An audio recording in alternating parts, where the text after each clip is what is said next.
Hey guys, this is Professor Janacek. Want to go over a convergence test. Want to look specifically at the alternating series test. Now this test only works for series that are alternating.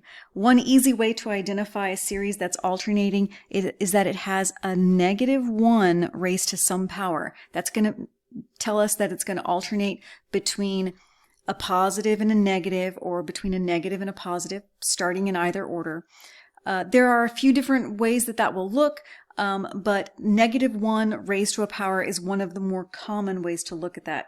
Also want to mention that in this case, our a sub k's will be positive values. If they happen to be negative values, we'll just attach that negative to the alternating portion of the series.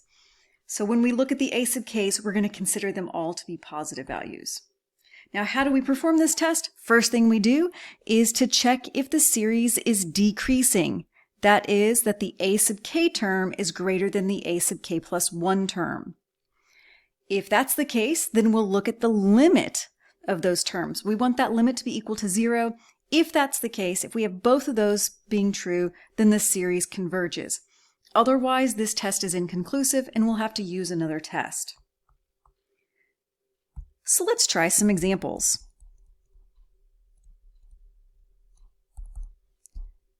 Let's take a look at the sum as k goes from 1 to infinity of -1 to the k plus 1 over k. Well, this one's pretty easy to identify as alternating. We have -1 to the k plus 1, which means we'll start with a +1 and then a negative and then a positive, so on and so forth. So we definitely have alternating series. First thing we start with is to see if it's decreasing. If I look at the a sub k term, notice for the a sub k term, I don't need the alternating part. I'm going to take the rest of it. So what's left is 1 over k. I want to compare that to the k plus 1 term, or 1 over k plus 1. And we can see that the a sub k term has a smaller denominator, which means that overall it has a larger fraction. That tells us that the a sub k's are decreasing.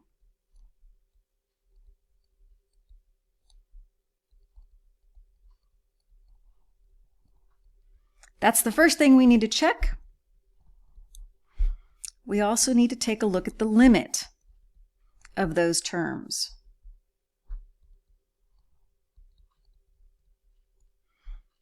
So we're going to take the limit as k goes to infinity of 1 over k. Very simple limit to take. As k gets really large, 1 over k goes to 0. And that's it. We have the series is decreasing, the limit is equal to 0. Therefore, this series converges.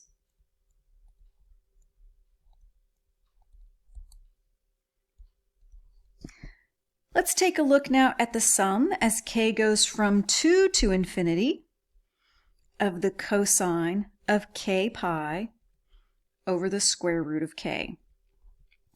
First thing I want to mention is that we are starting at 2. That shouldn't be too much of a problem. I also want to mention that we talked about this has to be decreasing. Remember, it could actually be increasing for the first few terms, but if eventually it starts to decrease, then we'll be okay with this. Starting at 2, though, is not going to be a problem. But what I don't recognize in this case is this really alternating? How can I verify? Well, let's take a look. What happens when k is equal to 2? Well, looking at just the numerator, the cosine of 2 pi would be +1. And it turns out I can actually start to see how I might want to rewrite this series. Isn't it true that -1 to the k would give me that same value? When k is equal to 2 on this one, we have -1 squared, which is also +1. Let's check when k is 3. Then we have the cosine of 3 pi, which is -1. Do we get the same thing on the other side? -1 to the third power, -1. Looks like we have an alternating series. So it turns out that yes, these two are equal. Cosine of k pi is the same thing as -1 to the k. All right. So where do we go from there? Well, first we need to check if it's decreasing. If we take a look at our a sub k term, remember I don't need the alternating part, so I'll get rid of that and just look at 1 over the square root of k. I want to compare that to the a sub k plus 1 term, so that's the 1 over the square root of k plus 1. And again, on the a sub k term, that denominator is smaller, which means the overall fraction is larger. So there we have it. The a sub k's form a decreasing sequence.